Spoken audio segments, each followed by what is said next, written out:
Non, non, je dormais pas, je dormais pas. Ouais, ouais, je suis prêt pour une vidéo. Pas de problème. Ouais, on y va. Let's go. Bonjour à tous, on se retrouve pour une nouvelle vidéo, la première de l'année 2018 et on se retrouve encore en ambiance nocturne, emploi du temps oblige. Beaucoup de choses ont changé ces derniers temps dans ma vie. J'y reviendrai parce que avant, je veux vous adresser mes meilleurs voeux pour cette nouvelle année, qu'elle soit pleine de douceur, de chaleur, de petits moments merveilleux dans le quotidien. Profitez-en, partagez, aimez et, euh, et lisez surtout, parce que j'espère que vous ferez des belles découvertes littéraires. En tous les cas, c'est ce que moi j'ai envie de partager à travers cette chaîne, vous faire découvrir des nouveautés et des livres susceptibles de vous intéresser. Et j'espère que cette année, eh bien, ce sera le cas. Et je vous disais précédemment que ma vie avait un petit peu changé, c'est quand j'ai changé de travail, tout simplement. Voilà, je fais la même chose mais dans une autre agence. C'était une volonté de ma part. Je suis très content. Mais voilà, mon emploi du temps fait que j'ai un peu moins de temps pour les vidéos. Je suis pas sûre de tenir le même rythme qu'auparavant, mais en tout cas, je ne vous oublie pas et j'essaierai d'être le plus régulier possible. Et donc, en décembre, qu'est-ce que j'ai lu? Celle dont j'ai toujours rêvé, de Meredith Russo chez Pocket Jeunesse. J'ai acheté d'ailleurs ce roman sur le salon de Montreuil. J'ai aussi lu Alizik alors là c'est un album aux éditions Le Lombard et c'est de Elge Vogt et de Hubertus Rufflet. Oui, j'ai un peu de mal avec leur nom, excusez-moi. Et enfin, le dernier, Décembre oblige, un roman de Noël de Romain Sardou, Sauver Noël aux éditions XO.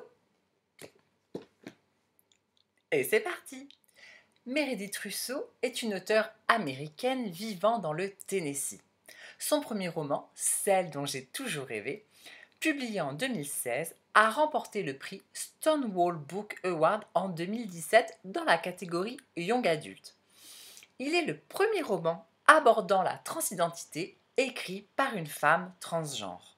Tout juste arrivée à Lambertville, Amanda découvre un nouveau lycée où elle souhaite s'intégrer et prendre un nouveau départ.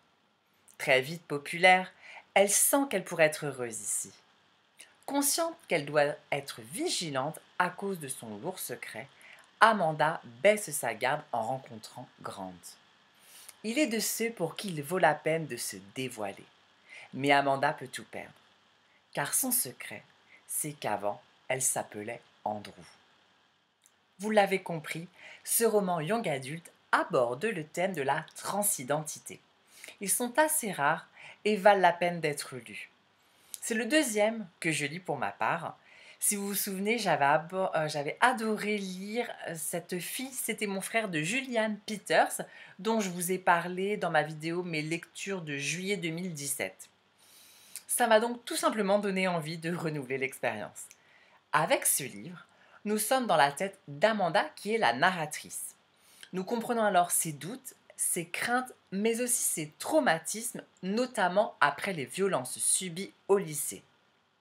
C'est l'occasion également pour Meredith Russo d'aborder le mal-être des adolescents, contraints de garder secrètement ce qu'ils sont afin de rentrer dans le moule.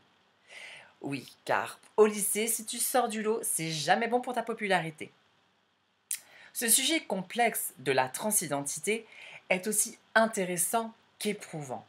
Il est tellement violent de voir le regard des autres changer de l'admiration au dégoût lorsque la vérité est révélée. Mais quelle vérité après tout? N'est-ce pas être vrai lorsque l'on ose montrer ce que l'on est à l'intérieur? J'ai aimé retrouver dans ce roman la relation avec les parents qui n'est pas simple non plus. La mère est d'ailleurs particulièrement touchante. Celle dont j'ai toujours rêvé est un livre qui participe à la compréhension de la complexité de ce sujet encore tabou et j'apprécie cela. J'avais même envie d'en apprendre encore plus. Alizik, c'est la rencontre d'un dessinateur, Elge Vogt, et d'un scénariste, Hubertus Rufflet, alors qu'ils travaillaient tous les deux pour Disney Italie. Ensemble, ils ont créé 4 albums qui constituent la saga Alizik. Alizik, jeune adolescente, se réveille en pleine nuit dans un cimetière. Quelque peu surprise tout d'abord, elle comprend ensuite qu'elle est morte. Elle fait la connaissance d'autres post-mortem comme Allumette, Frings, le général ou encore Madame Horty, bloquée comme elle entre la vie et la mort en attendant d'entrer au paradis ou en enfer. La jeune fille, à la nuit tombée, croise Ruben, un jeune homme aveugle avec qui elle peut communiquer et auquel elle s'attache. Pendant ce temps, le cimetière est menacé d'être détruit par un promoteur vénal. Je vous présente très peu de BD ici. D'ailleurs, je vous en ai jamais présenté sur la chaîne. C'est une première. La raison est simple, je n'en lis que très peu. Mais c'est en passant sur la chaîne de Picoboo que j'ai découvert cette saga et franchement, ça m'a vraiment donné envie de la lire. Et je ne regrette mais pas du tout d'avoir renouvelé cette expérience. Alizik est une histoire somme toute drôle, avec des personnages morts facétieux. Et quoi de mieux que la mort pour rire? Sans surprise, ce sont les illustrations que j'ai préférées. Elles sont si belles, il faut que je vous montre. Voilà, je ne sais pas si vous rendez, ça rend moins bien à l'écran bien sûr, mais quand même le travail, on voit que les illustrations sont super sympas.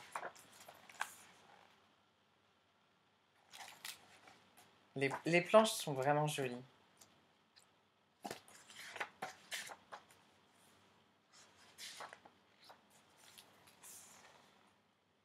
Les expressions, l'ambiance aussi.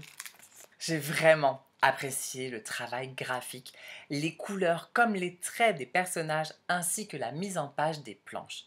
Très agréable à parcourir, les dessins nous transportent dans une atmosphère macabre amusante.